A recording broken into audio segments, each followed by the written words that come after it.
Hello friends, আমি শুভম। হল থেকে দেখে এলাম বাংলার নতুন সুপার হিরো সিনেমা কাতুকুতু বুড়ো, যেটা ডাইরেক্ট করছে কৌশিক গাঙ্গুলির ছেলে উজান গাঙ্গুলি এবং লিড রোলটা উজান গাঙ্গুলি প্লে করছে। এবার দেখুন, রিভিউটা শুরু করার আগে আমি একটা জিনিস আপনাদেরকে পরিষ্কার করে বলে দিই, যারা মাইন্ড বানিয়ে ফেলেছেন যে উইকেন্ডে আপনারা কাতুকুতু বুড়ো হলে গিয়ে দেখবেন, তারা এই সিনেমাটা হলে গিয়ে দেখুন।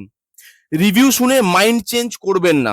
এমনিতে বাংলাতে এরকম ধরনের এক্সপেরিমেন্টাল কাজ বহুদিন হয় না।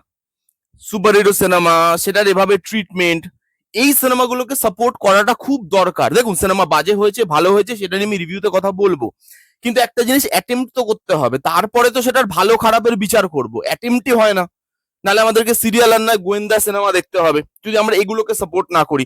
সেই জন্য বারবার বলছি, যদি আপনারা মাইন্ড বানিয়ে ফেলেন যে এই সিনেমাটা হলে গিয়ে দেখবেন, যান আপনারা হলে গিয়ে দেখুন। যদি দরকার পড়ে রিভিউটা মুভি দেখে আসার পর আপনারা শুনবেন, কোনো অসুবিধা নেই, কিন্তু হলে যান। এরকম ধরনের সিনেমার অডিয়েন্সটা খুব দরকার হলে। আমি যখন দেখতে গেছিলাম আজকে হলে, 8 থেকে 10 জন হাতে গোনা অডিয়েন্স ছিল এবং পুরো হলই মোটামুটি ফাঁকা ছিল। এই সিনেমাগুলোকে সাপোর্ট না করে আমরা বলতে পারি না যে আমরা বাংলা সিনেমার পাশে আছি। বাংলা সিনেমার পাশে থাকা মানে শুধু বড় বড় সুপারস্টার বা মেগাস্টারের সিনেমার পাশে থাকা কিন্তু নয়। তাই জন্য যারা যারা দেখতে চান হলে গিয়ে দেখুন। এইবার আমি রিভিউতে আসছি। এখানে যদি আমি বেসিক গল্পটা বলি, ট্রেলারেই গল্পটা তারা অনেকটা রিভিল করে দিয়েছে, প্রায় পুরো গল্পটাই রিভিল করে দিয়েছে তারা ট্রেলারে। এটা একটা সুপার হিরোর গল্প, যে সুপার হিরোর একটা পাস্ট আছে। এই যে গুড টাচ আর ব্যাড টাচ, আমরা মেয়েদেরকে গুড টাচ ব্যাড টাচ শেখাই, কিন্তু ছেলেদেরও গুড টাচ এবং ব্যাড টাচ শেখানোটা ছোটবেলা থেকে খুব খুব জরুরি। যে কোনো বাচ্চা, সেটা ছেলে হতে পারে মেয়ে হতে পারে, তাদেরই সেন্সটা ছোটবেলা থেকে থাকাটা খুব জরুরি। সেক্স এডুকেশন আমাদের এখানে হয়তো এখনো অবধি খুব একটা মন দিয়ে শেখানো হয় না, বা সেটাকে খুব ইম্প্যাক্ট পড়বে সেরকম ভাবে শেখানো হয় না। সেক্স এডুকেশন কিছুটা ট্যাবুই মনে করি আমরা এখনো, বাট সেটা শেখানো একটা সমাজের জন্য খুব জরুরি। কারণ যারা মানসিক অসুস্থতার শিকার, যাদের মাথাটাই নোংরা, তারা কিন্তু ছেলে মেয়ে বাচ্চা বড় সেগুলো কিন্তু বিচার করে না, তারা জাস্ট করে ফেলে ক্রাইমটা।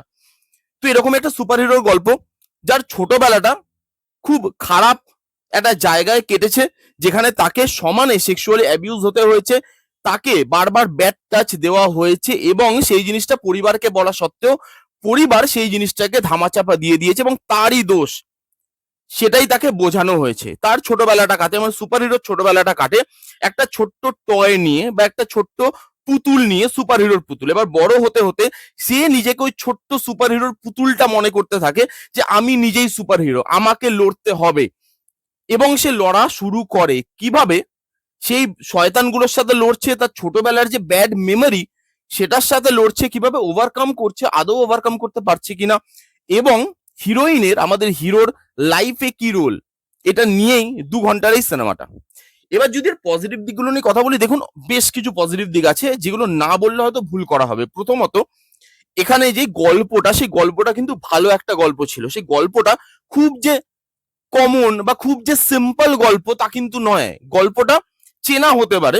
আপনি এর আগে যদি রয়্যাল বেঙ্গল টাইগার দেখে থাকেন, জিদ্দা এবং আবির দাস সিনেমা, সেখানেও এরকম ধরনেরই একটা জিনিস বা এরকম ধরনের ট্রিটমেন্টের মধ্যে দিয়ে নিয়ে গেছিল।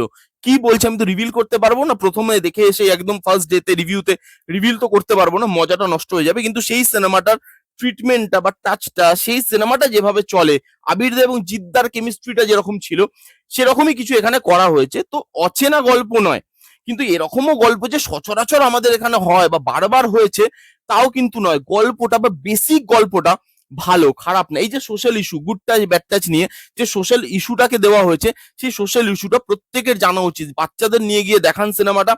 কোন রকম কোনো অ্যাডাল্ট্রি নেই, একটা দুটো কিসিং সিনস আছে, সেটুকু যদি কমফোর্টেবল হয় আপনাদের ফ্যামিলির কাছে, যে সেটুকু আমরা বাচ্চাদের সাথে বসে দেখতে পারি, আপনারা বাচ্চাদেরকে নিয়ে গিয়ে সিনেমাটা দেখুন। কারণ এরকম ধরনের সাবজেক্ট বাচ্চাদের দেখাটা খুব জরুরি। এর যে ট্রিটমেন্টটা, সেই ট্রিটমেন্টটাও না বাচ্চাদেরকে কিছুটা মাথায় রেখে করা হয়েছে। কমিক বুক আমরা ছোটবেলায় পড়েছি, এখন তো কমিক বুক উঠেই গেছে প্রায়, সেই কমিক বুকের মতো ট্রিটমেন্ট। যখনই সুপার হিরো আসছে চারিদিকটা ব্লার হয়ে যাচ্ছে, মাঝখানে একটা জায়গায় ফোকাস, ঢিসুম ঢিসুম যখন করছে, দেখবেন কমিক বুকে ওই ঢিসুম ঢিসুম গুলোই স্টার চিহ্ন দিয়ে করা থাকতো, আওয়াজগুলো। তো সেরকম ভাবে অ্যাকশন সিকোয়েন্স গুলোকে ডিজাইন করা, সেখানে যেভাবে কালার প্যালেটে চুজ করা হয়েছে, সেই কালার প্যালেটটা ওই সাবজেক্টটার সঙ্গে ভালো লাগে। এবং আপনার বাচ্চাদের জন্য যে সিনেমাটা তৈরি হয়েছে বা বাচ্চাদের দেখতে কি করে এঙ্গেজিং লাগবে সেই জিনিসটা কিন্তু এখানে মাথায় রাখা হয়েছে। এখানে অ্যাকশন সিকোয়েন্স খুব ভালোভাবে ডিজাইন করা, কমার্শিয়াল টাচ রাখা হয়েছে অ্যাকশন সিকোয়েন্সে, উড়ে উড়ে গিয়ে পড়ছে, স্টাইলাইজ ভাবে শুট করার চেষ্টা, এটুকু লিমিটেড বাজেটের মধ্যে সেটা ভালো লাগে দেখতে। এবং এরকম সুপার হিরো সিনেমার কিছু কিছু এক্সাম্পল নিয়ে আসা হয়েছে, ব্যাটম্যান, জোকার, তারপরে ফ্রাইডে দ্য 13th ওই সিনেমা, তারপরে বিভিন্ন বাংলা গান, কৌশিক গাঙ্গুলি সিনেমার গান, যেরকম দেখো আলোয় আলোয় আকাশ, ওই গানটাকে যেভাবে ইউজ করা হয়েছে, বা আমি হলাম রোমিও, লেডি কিলার রোমিও, ওই গানটাকে যেভাবে ইউজ করা হয়েছে, কমার্শিয়াল টাচটা তারা কিন্তু দিতে চেয়েছে সিনেমাটার মধ্যে। মিউজিকের কাজও ভালো, হ্যাঁ গানগুলো বেরিয়ে হয়তো আপনার মনে থাকবে না, কিন্তু সাবজেক্টটা অনুযায়ী গানগুলোকে ডিজাইন করা, সেগুলো আপনার ভালো লাগবে। ডায়লগ ভালো ভালো আছে, একটা জায়গায় আছে ডায়লগটা খুব ইম্প্যাক্টফুল এবং খুব ভালো। একটা জায়গায় আছে আমাদের যে হিরোইন, হিরোইন একটা সাদা জামা পরবে, কিন্তু তার ভেতরের যে ইনারের লাল স্ট্রিপটা দেখা যাচ্ছে। তো তার বাবা বলবে যে আর অন্য কোনো জামা পেলি না, সাদা জামা ভেতরের লাল স্ট্রিপটা দেখা যাচ্ছে, বলছে হিরোইনটা বলছে যে যার দেখার সে শুধু লালটা দেখবে না, সাদাটাও দেখবে।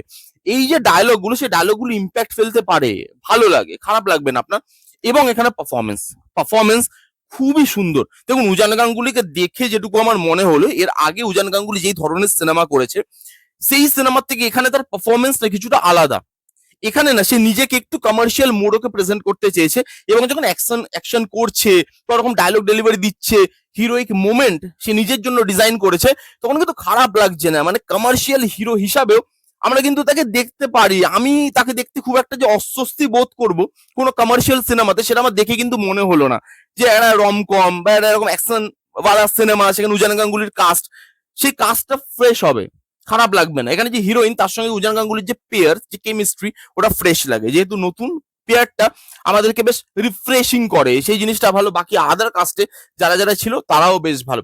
সায়নদা ছিল, আর যে সায়ন থেকে শুরু করে লামাদার ক্যারেক্টারটা খুব ভালো এবং খুব ভালো প্লেও করেছে। এখানে আরো যতজন ক্যারেক্টার ছিল, শঙ্করদা ছিল, তারা সবাই প্রত্যেকে ছোট ছোট রোল হলেও তাদের রোলটা কিন্তু ভালো, তাদের রোলটায় তারা অনেস্টির সাথে প্লে করার চেষ্টা করেছে।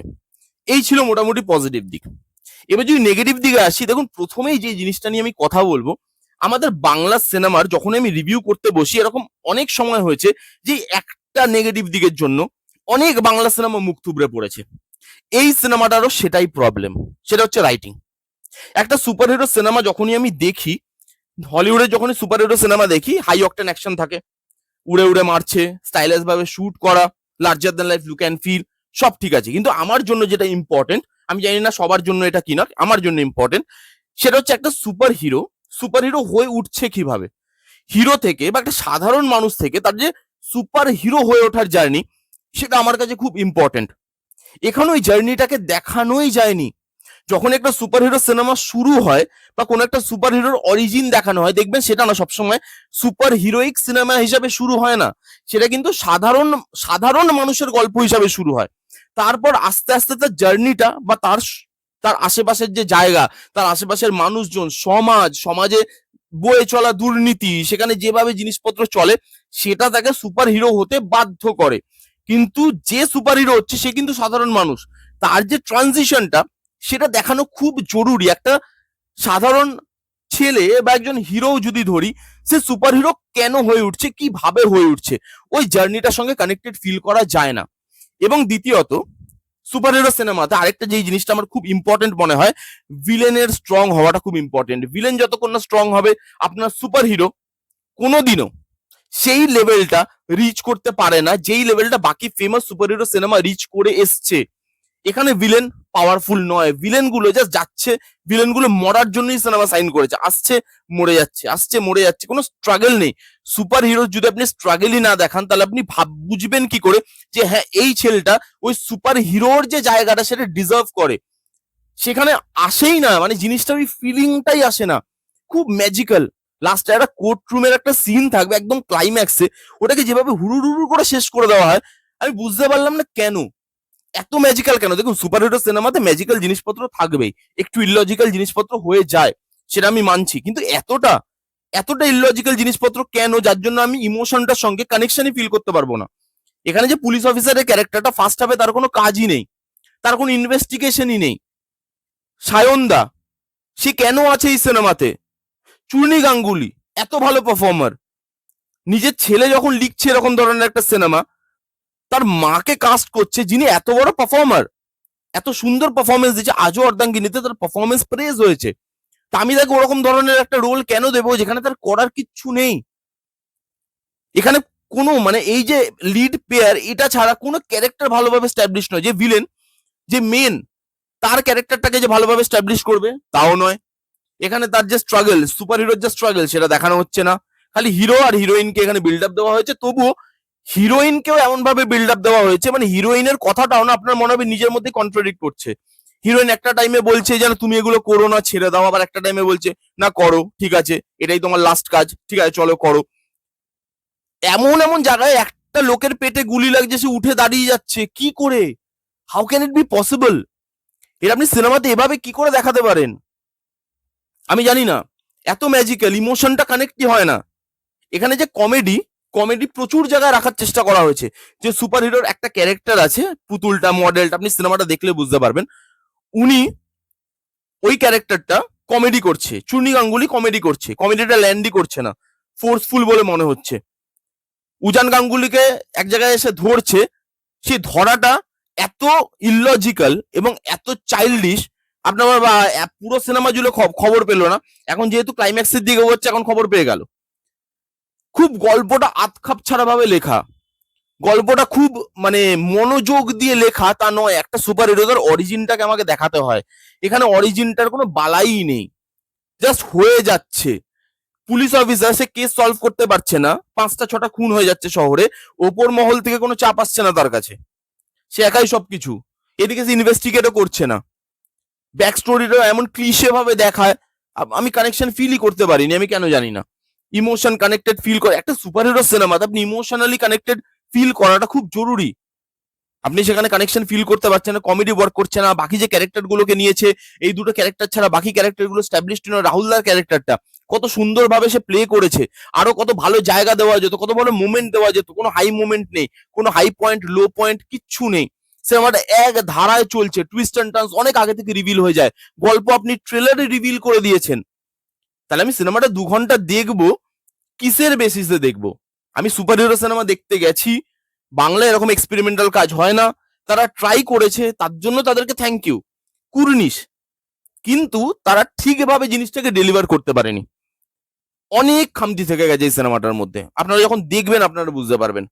এই ছিল আমার রিভিউ কাতুকুতু বুড়ো এই সিনেমাটাকে নিয়ে। হ্যাঁ, কাতুকুতু বুড়ো কবিতাটাকে যেভাবে ইউজ করা হয়েছে সেটা ভালো, আমি পজিটিভ দিকে বলতে ভুলে গেছিলাম, তো এখানে অ্যাড করে দিচ্ছি। কাতুকুতু বুড়ো নামটা কেন, সেই নামটাকেও ভালোভাবে জাস্টিফাই করা হয়েছে, ভিএফএক্স টিএফএক্স সেগুলো বেশ সুন্দর, সেগুলো ভালো। কিন্তু খালি টেকনিক্যাল ডিপার্টমেন্ট দিয়ে আপনি একটা সিনেমাকে আপলিফট করতে পারবেন না যতক্ষণ না হিউম্যান কানেকশন তার সঙ্গে জড়িয়ে থাকবে।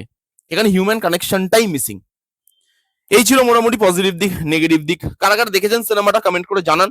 যারা যারা দেখেননি যান গিয়ে দেখুন। বাংলা সিনেমার পাশে যদি দাঁড়াতে হয়, এরকম ধরনের সিনেমা তৈরি হওয়াটা খুব জরুরি। তৈরি হবে, খারাপ তৈরি হবে, কোনো অসুবিধা নেই, কিন্তু 10টা খারাপ তৈরি হলে তবে একটা ভালো দিকে আমরা পা বাড়াতে পারবো। আজকে বাহুবলী একদিনে তৈরি হতে পারে না, আজকে RRR একদিনে তৈরি হয় না, আজকে KGF একদিনে তৈরি হয় না। সেটা তৈরি করতে গেলে আগের অনেক খারাপ জিনিস আপনাকে দেখতে হবে, খারাপ করার পর তবে এই সিনেমাগুলো হয়েছে। তো খারাপ করো, কিন্তু করো, এটাই আমার মেন বক্তব্য। এই ছিল রিভিউ। কেমন লাগলো রিভিউটা জানাতে ভুলবেন না। ভালো লাগলে please give a Thums up, like করবেন, কমেন্ট করবেন, শেয়ার করবেন, চ্যানেলটাকে মাস্ট মাস্ট সাবস্ক্রাইব করবেন। দেখা হচ্ছে নেক্সট কোনো ভিডিওতে। ততক্ষণ bye bye, take care and be safe.